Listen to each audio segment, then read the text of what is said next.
7 জানুয়ারি রাতে উন্নত চিকিৎসার জন্য যুক্তরাজ্য যাবেন খালেদা জিয়া, মত বিনিময় শেষে জানালেন ফখরুল। রাজনৈতিক দলগুলোর সঙ্গে আলোচনা করেই জুলাই ঘোষণাপত্র চূড়ান্ত করবে সরকার।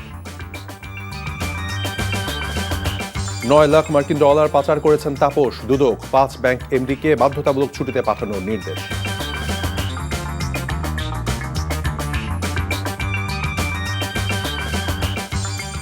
আসসালামু আলাইকুম, মির তৌফিক হোসেন স্বাগত জানাচ্ছি এনটিভি রাতের খবরে। গ্রাউন্ড সিমেন্ট শিরোনাম দেখছিলেন, এবার বলছি পুরো খবর।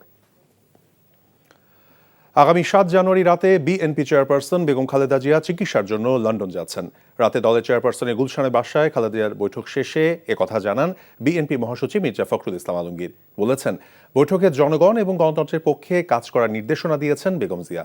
বিএনপি নেত্রীর সঙ্গে দলের সিনিয়র নেতাদের কোনো রাজনৈতিক আলোচনা হয়নি। লন্ডনে যাওয়ার আগে খালেদা জিয়াকে বিদায় শুভেচ্ছা জানিয়েছেন স্থায়ী কমিটির সদস্যরা। সেখানে উপস্থিত ছিলেন খন্দকার মোশাররফ হোসেন, ব্যারিস্টার জমির উদ্দিন সরকার, মির্জা আব্বাস, গয়েশ্বরচন্দ্র রায়, আব্দুল মঈন খান, নজরুল ইসলাম খান, সালাউদ্দিন আহমেদ, সেলিমা রহমান সহ দলের শীর্ষ নেতারা।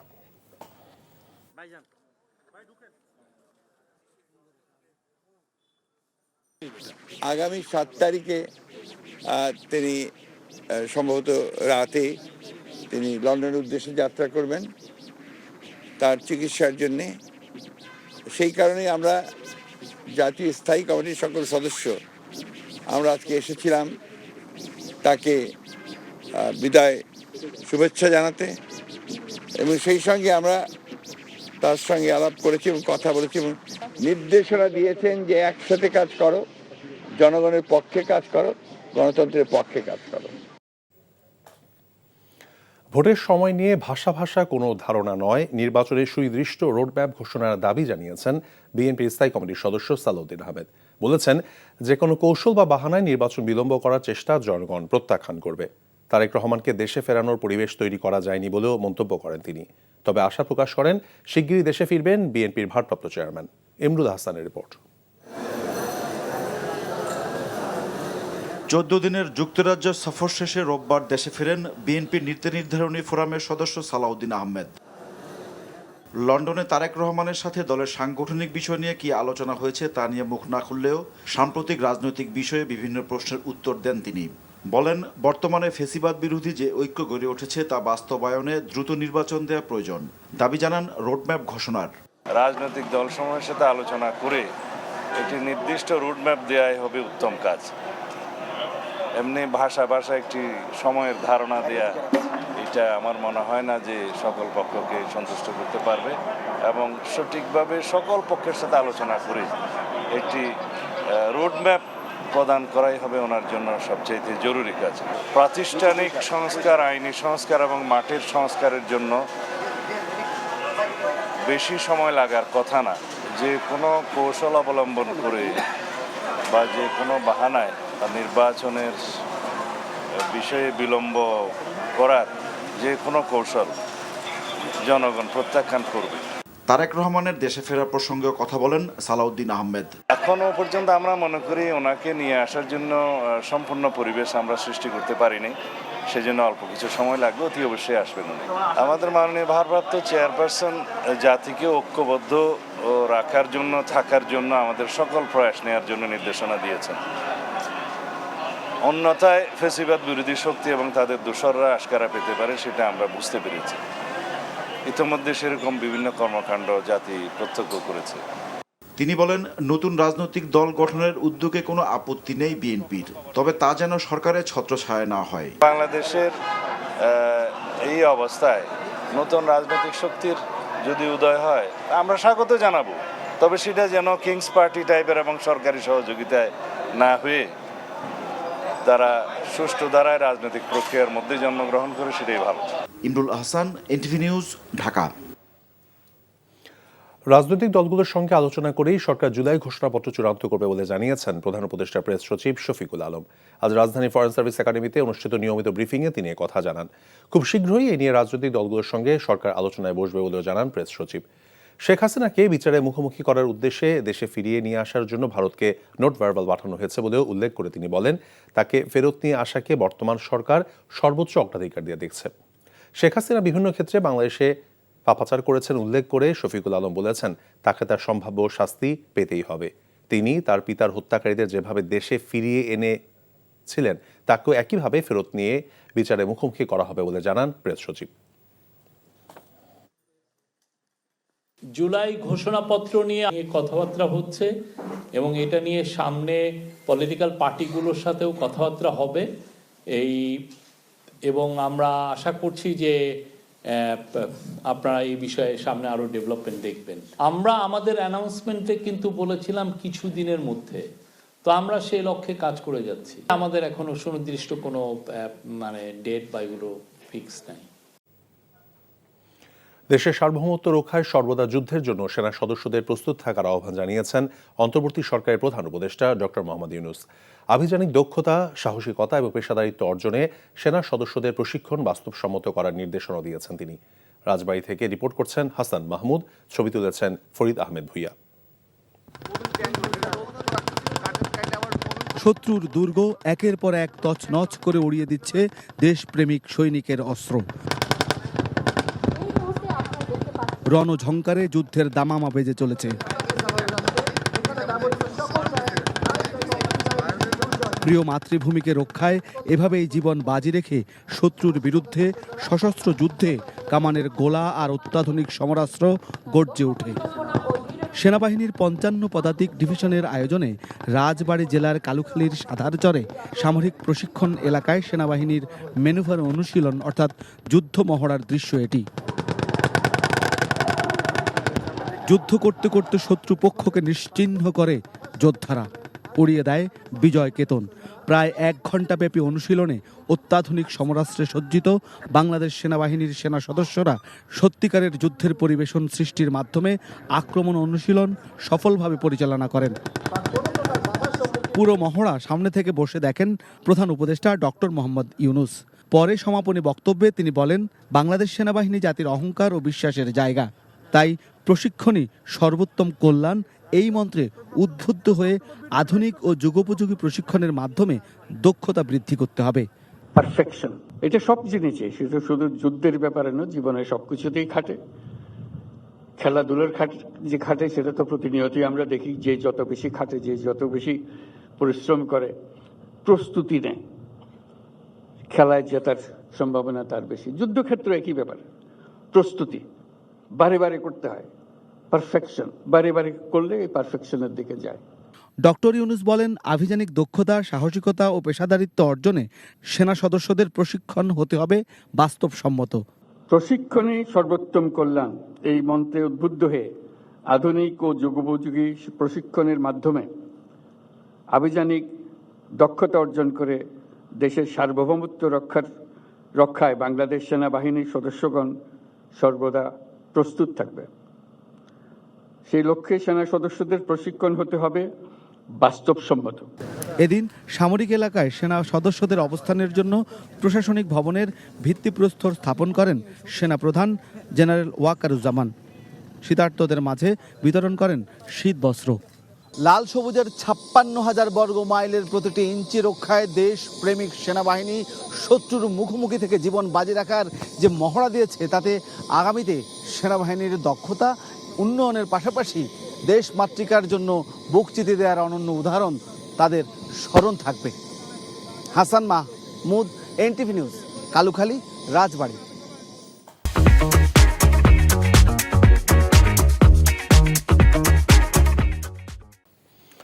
বিএনপি ভারপ্রাপ্ত চেয়ারম্যান তারেক রহমানের বিরুদ্ধে দায়েরকৃত চাঁদাবাজি 4টি মামলা বাতিল করে হাইকোর্টের দেয়া রায়ের বিরুদ্ধে রাষ্ট্রপক্ষের করা লিভ টু আপিল খারিজ করে দিয়েছেন সুপ্রিম কোর্টের আপিল বিভাগ। এর ফলে মামলাগুলো বাতিলই থাকলো। সকালে জ্যেষ্ঠ বিচারপতি মোহাম্মদ আশফাকুল ইসলামের নেতৃত্বাধীন সুপ্রিম কোর্টের আপিল বিভাগের 4 বিচারপতির বেঞ্চে আবেদনগুলোর উপর শুনানি অনুষ্ঠিত হয়। গত 23 অক্টোবর হাইকোর্টের একটি দ্বৈত বেঞ্চ তারেক রহমানের বিরুদ্ধে দায়েরকৃত 4টি মামলা বাতিল করে রায় দেয়। এ রায়ের বিরুদ্ধে লিভ টু আপিল করে রাষ্ট্রপক্ষ। 2007 সালে রাজধানীর 4টি থানায় চাঁদাবাজির অভিযোগে তারেক রহমানের বিরুদ্ধে এসব মামলা দায়ের করা হয়।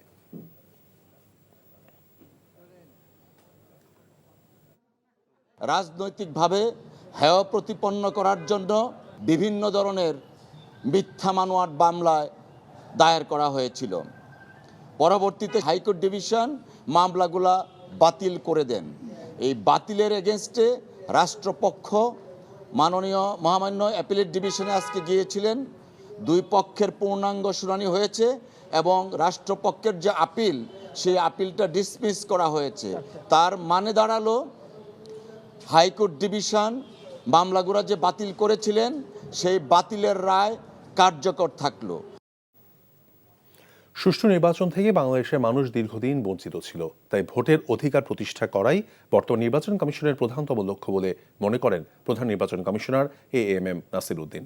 ভোটার তালিকা হালনাগাদ নিয়ে সকালে নির্বাচন প্রশিক্ষণ ইনস্টিটিউটে নির্বাচন কর্মকর্তাদের প্রশিক্ষণ অনুষ্ঠানে তিনি কথা বলেন। নিয়ামুল আজিজ সাদিকের রিপোর্ট। বাংলাদেশের বিগত 3টি বিতর্কিত জাতীয় নির্বাচন নিয়ে সিইসি এবং কমিশনাররা আনুষ্ঠানিকভাবে বক্তব্য রাখলেন কর্মকর্তাদের প্রশিক্ষণ অনুষ্ঠানে। সেখানে প্রধান নির্বাচন কমিশনার বলেন, দীর্ঘ 15 বছরে মানুষ তাদের ভোটাধিকার থেকে বঞ্চিত ছিল। আস্থার পরিবেশ ফিরিয়ে এনে এই অধিকার ফিরিয়ে আনাই মূল লক্ষ্য বর্তমান কমিশনের। আমাদের লক্ষ্য হচ্ছে, আমাদের কমিটমেন্ট হচ্ছে, জাতির প্রতি প্রতিশ্রুতি হচ্ছে একটা free, fair and credible election জাতিকে উপহার দেওয়া, যেটা একদিন জাতি বঞ্চিত হয়েছে। তা আমাদের 18 কোটি মানুষ বঞ্চিত, মানুষ কোথায় যাবে? ওরা তো বঞ্চিত, ভোটের অধিকার থেকে বঞ্চিত 18 কোটি মানুষ। এরা তো জনপ্রশাসন মন্ত্রণালয়ে গিয়ে যাওয়ার তো কোনো উপায় নেই তাদের, তারা আসবে আমাদের কাছে।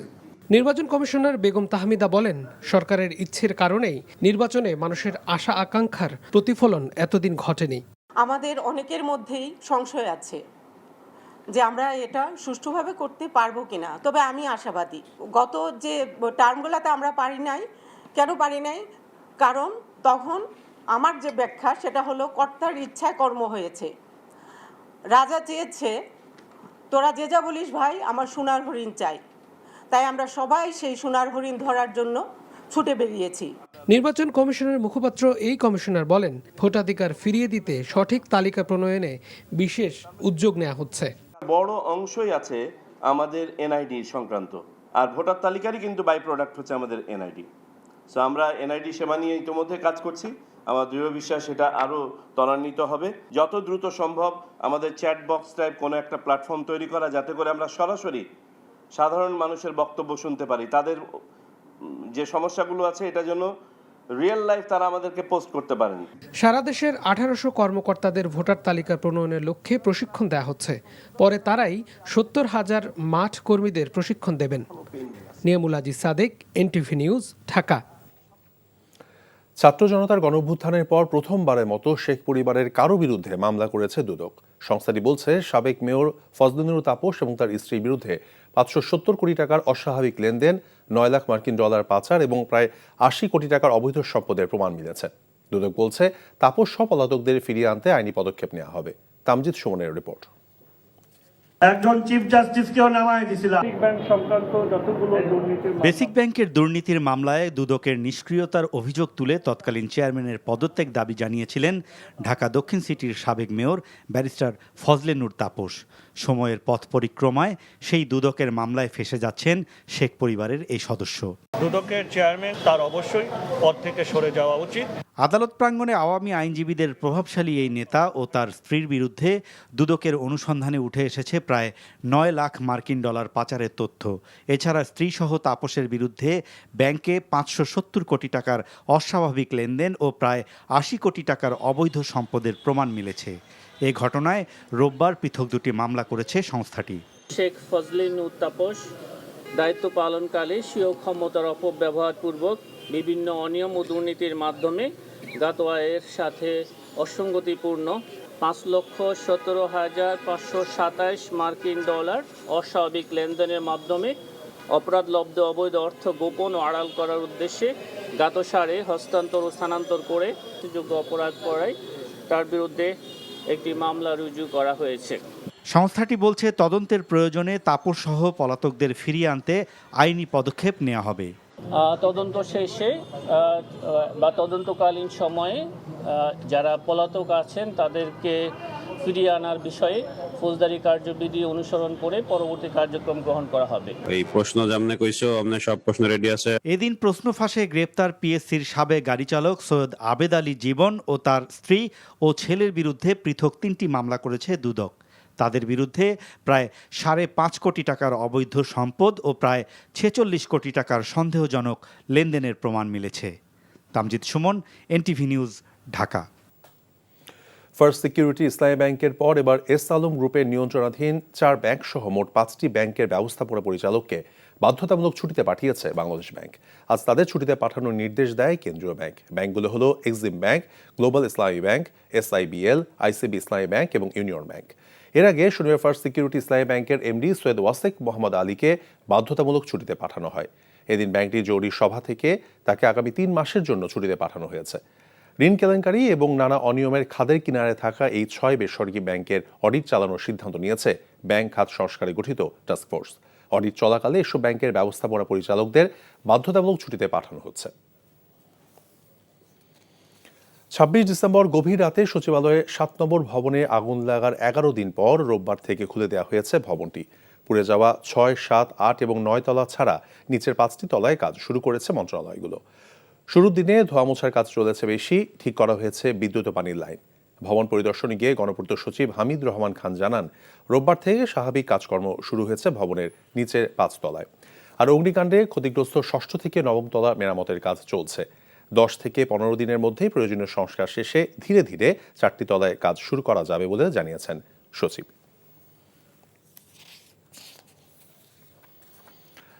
রাজশাহী সারদা পুলিশ একাডেমিতে প্রশিক্ষণরত পুলিশের SIদের মধ্য থেকে অব্যাহতি পাওয়া প্রায় 100 জনকে চাকরিতে পুনর্বহালের দাবিতে সচিবালয়ের প্রধান ফটকের সামনে মানববন্ধন কর্মসূচি পালন করেছেন। 40তম ক্যাডেট SI ব্যাচে পুলিশ উপপরিদর্শক পদে সুপারিশপ্রাপ্ত হয়েছিলেন 857 জন। এরই মধ্যে প্রশিক্ষণে অংশগ্রহণ করেন 823 জন। এর আগে 40তম BCS পুলিশ ক্যাডারের 62 জন সহকারী পুলিশ সুপারের প্রশিক্ষণ সমাপনী কুচকাওয়াজ স্থগিত করা হয়। মাঠে এবং ক্লাসে বিশৃঙ্খলার অভিযোগ তুলে 4 ধাপে 321 জন SIকে চাকরি থেকে অব্যাহতি দেওয়া হয়েছে। এর মধ্যে ছেলে 288 জন এবং মেয়ে 33 জন। চাকরি পুনর্বহালের দাবিতে সচিবালয়ের সামনে অবস্থান কর্মসূচি পালন করেন তারা। সময়টা আমরা একাডেমির পিছনে দিছি, এই চাকরির পিছনে দিছি। তো একটা বছর এই পিছনে পরিশ্রম করার পর আমাদের কেন আজকে রাস্তায় আসতে হচ্ছে? আমার ক্ষেত্রে কারণ ছিল হচ্ছে আমি প্রশিক্ষণ শেষ হওয়ার পরে নির্ধারিত সময় শেষ হওয়ার পরে আমি দীর্ঘক্ষণ মাঠে দাঁড়িয়ে থেকেছি, বিশৃঙ্খলা করেছি, কিন্তু এই ধরনের কোনো ঘটনা ঘটেনি। আমাদের হলো রাজনৈতিক জ্ঞান থেকে শুরু করে কোনো কিছু নাই। আমরা হলো সব পাবলিক ইউনিভার্সিটি স্টুডেন্ট, অধিকাংশ সব পাবলিক ইউনিভার্সিটি স্টুডেন্ট, এর সঙ্গে কোনো সম্পৃক্ততা নাই। আমাদের দাবি একটাই যে আমাদেরকে অবৈধ বা কোনো কারণ ছাড়াই যে অব্যাহতি দেওয়া হলো, যাতে আবার সবাইকে আবার নতুন করে পুনর্বহাল করা হোক। যুক্তরাজ্যের লন্ডনে এবার সন্ধান মিলেছে টিউলিপ সিদ্দিকীর বোন আজমিনা সিদ্দিকীকে দেয়া একটি বিনামূল্যে ফ্ল্যাটের। ফ্ল্যাটটি বাংলাদেশের ক্ষমতাচ্যুত প্রধানমন্ত্রী শেখ হাসিনার ঘনিষ্ঠ একজন আইনজীবী তাকে উপহার দিয়েছিলেন। ব্রিটিশ গণমাধ্যম দ্য স্ট্যান্ডার্ড টাইমস এক প্রতিবেদনে এই তথ্য জানিয়েছে। হ্যামস্টেডের ফিঞ্চলের ফ্ল্যাটটি আজমিনাকে 2009 সালে হস্তান্তর করা হয়েছিল বলে জানানো যায়। যুক্তরাজ্যের ভূমি নিবন্ধন সংক্রান্ত নথিপত্রে বলা হয়েছে, কোনো ধরনের আর্থিক মূল্য ছাড়াই টিউলিপের বোনকে ফ্ল্যাটটি দেওয়া হয়েছিল। টিউলিপ সিদ্দিক যুক্তরাজ্যের ক্ষমতাসীন লেবার পার্টির মন্ত্রী এবং শেখ রেহানার মেয়ে।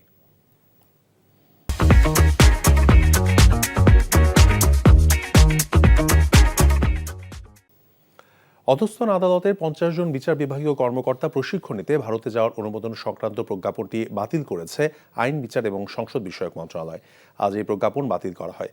ভারতের ভূপালে অবস্থিত ন্যাশনাল জুডিশিয়াল একাডেমি এবং স্টেট জুডিশিয়াল একাডেমিতে 10 থেকে 20 ফেব্রুয়ারি প্রশিক্ষণ নিতে 50 জন বিচার বিভাগীয় কর্মকর্তাকে 30 ডিসেম্বর অনুমতি দেওয়া হয়েছিল। সুপ্রিম কোর্টের পরামর্শের প্রেক্ষিতেই এই অনুমতি দিয়েছিল আইন মন্ত্রণালয়। প্রশিক্ষণের জন্য সহকারী জজ, সিনিয়র সহকারী জজ, যুগ্ম জেলা এবং দায়রা জজ, অতিরিক্ত জেলা ও দায়রা জজ, জেলা ও দায়রা জজ এবং সমপর্যায়ের কর্মকর্তাদের মনোনয়ন দেওয়া হয়েছিল। প্রশিক্ষণের যাবতীয় ব্যয় ভারত সরকার বহন করার কথা ছিল।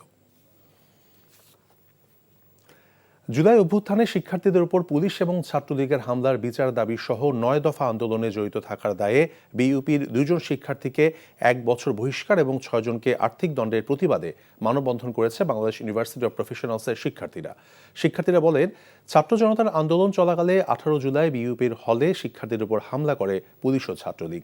সে সময় বিশ্ববিদ্যালয় প্রশাসন শিক্ষার্থীদের নিরাপত্তা না দিয়ে হল থেকে বের করে দেয়। এরপর সেই ঘটনার সুষ্ঠু তদন্ত এবং বিচার, সেমিস্টার ফি কমানো এবং বিশ্ববিদ্যালয়ে ভর্তির কোটার যৌক্তিক সংস্কারের দাবিতে গেলে 1 সেপ্টেম্বর শিক্ষার্থীরা ক্যাম্পাসে আন্দোলন করে। পরে সেনানিবাস আইন ভঙ্গের অজুহাত দেখিয়ে বেশ কয়েকজন শিক্ষার্থীকে একাডেমিক কার্যক্রম থেকে বিরত রাখা হয়। সম্প্রতি তাদের মধ্য থেকে 2 জন শিক্ষার্থী ডেভেলপমেন্ট স্টাডিজের আসিফ হোসেন এবং আইন বিভাগের নাজমুল হককে বহিষ্কার করে কর্তৃপক্ষ। আরও 6 জনকে অর্থদণ্ড দেওয়া হয়েছে। পোষ্য কোটা বাতিল সহ 9 দফা দাবিতে চট্টগ্রাম বিশ্ববিদ্যালয়ের শহীদ মিনারে 1.5 ঘণ্টা অবস্থান কর্মসূচি পালন করেছেন শিক্ষার্থীরা। দুপুরে বিশ্ববিদ্যালয়ের শহীদ মিনারের সামনে অবস্থান নিয়ে এই কর্মসূচি পালন করেন তারা। শিক্ষার্থীদের 9 দফা দাবিগুলোর মধ্যে হল পোষ্য কোটা সহ সব ধরনের অযৌক্তিক কোটা বাতিল, ভর্তি আবেদন ফি 200 টাকা নির্ধারণ, বিশ্ববিদ্যালয়ের শিক্ষার্থীদের জন্য স্বাস্থ্য বীমা চালু, বন্ধ হলগুলোতে শিক্ষার্থীদের আর্থিক ব্যবস্থা, বাড়ির দূরত্ব এবং মেধার ভিত্তিতে আসন বরাদ্দ এবং অতি দ্রুত নতুন 2টি হল নির্মাণ করা। এসব দাবি আদায়ে আগেও মানববন্ধন, অবস্থান কর্মসূচি সহ প্রশাসনের সঙ্গে বৈঠক করেন শিক্ষার্থীরা। দাবি আদায় না হলে আরও কঠোর কর্মসূচি পালনের হুঁশিয়ারি দেন শিক্ষার্থীরা। 2008 সালের নির্মাণ বিধিমালা অনুযায়ী ভবন নির্মাণের দাবি জানিয়েছেন ঢাকা শহরের ক্ষতিগ্রস্ত ভূমি মালিক সমিতি। রাজধানী প্রেস ক্লাবে মানববন্ধন থেকে দাবি জানান তারা। এ সময় ক্ষতিগ্রস্ত ভূমি মালিকরা দাবি করেন প্রস্তাবিত ডিটেইল এরিয়া প্ল্যান ভূমি মালিকদের জন্য প্রহসন। প্রস্তাবিত ড্যাব প্রণয়ন করে ভূমি মালিকদের জিম্মি করে রাখার অভিযোগ করেন ক্ষতিগ্রস্তরা। ড্যাব সংশোধন সহ রাজুক থেকে ভবন নির্মাণ অনুমোদন সহজীকরণ করার দাবিও করা হয় এই আন্দোলন থেকে।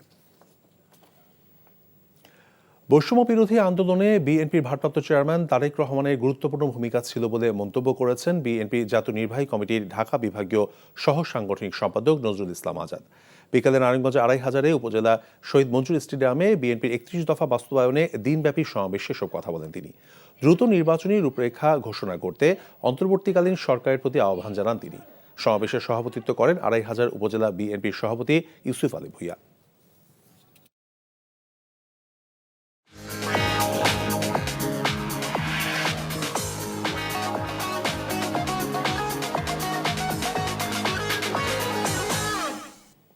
নগদ নিবেদিত অর্থনীতির খবর। বিগত স্বৈরাচার আওয়ামী লীগ সরকারের আমলে সৌদি কোম্পানি আরামকো সহ বেশ কয়েকটি বিদেশি কোম্পানিকে বিনিয়োগ করতে দেওয়া হয়নি বলে মন্তব্য করেছেন অর্থ উপদেষ্টা ডক্টর সালেউদ্দিন আহমেদ, যার ফলে ক্ষতিগ্রস্ত হয়েছে দেশের অর্থনীতি। রোববার দুপুরে পররাষ্ট্র মন্ত্রণালয়ে আয়োজিত সৌদি বাংলাদেশ সংক্রান্ত এক সেমিনারে তিনি কথা বলেন। দীর্ঘদিন থাকার ইচ্ছে নিয়ে জানিয়ে কিছু ভালো কাজ করে দৃষ্টান্ত রেখে যাওয়ার কথাও বলেন অর্থ উপদেষ্টা। দেশে বিদেশি বিনিয়োগের পরিবেশ নেই স্বীকার করে এ সময় পররাষ্ট্র উপদেষ্টা তৌহিদ হোসেন বলেছেন, বিনিয়োগ বান্ধব পরিবেশ তৈরি করতে কাজ করছে বর্তমান সরকার।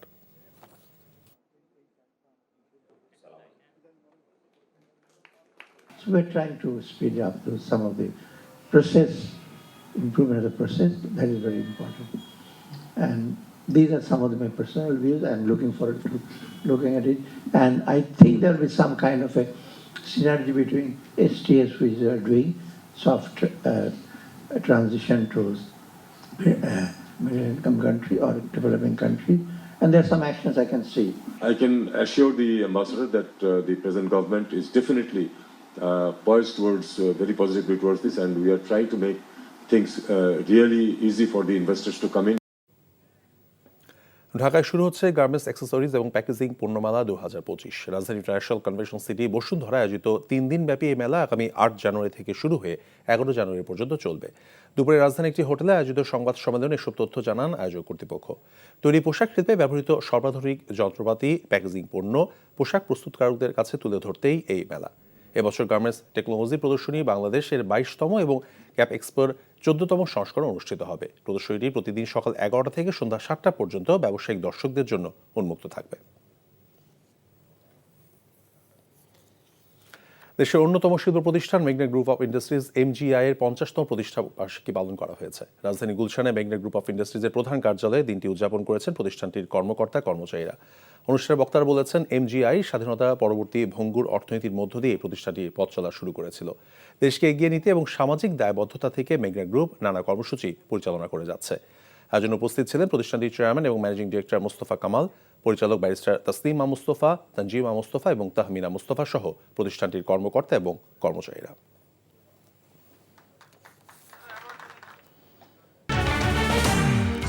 7 জানুয়ারি রাতে উন্নত চিকিৎসার জন্য যুক্তরাজ্য যাবেন খালেদা জিয়া, মত বিনিময় শেষে জানালেন ফখরুল। রাজনৈতিক দলগুলোর সঙ্গে আলোচনা করেই জুলাই ঘোষণাপত্র চূড়ান্ত করবে সরকার।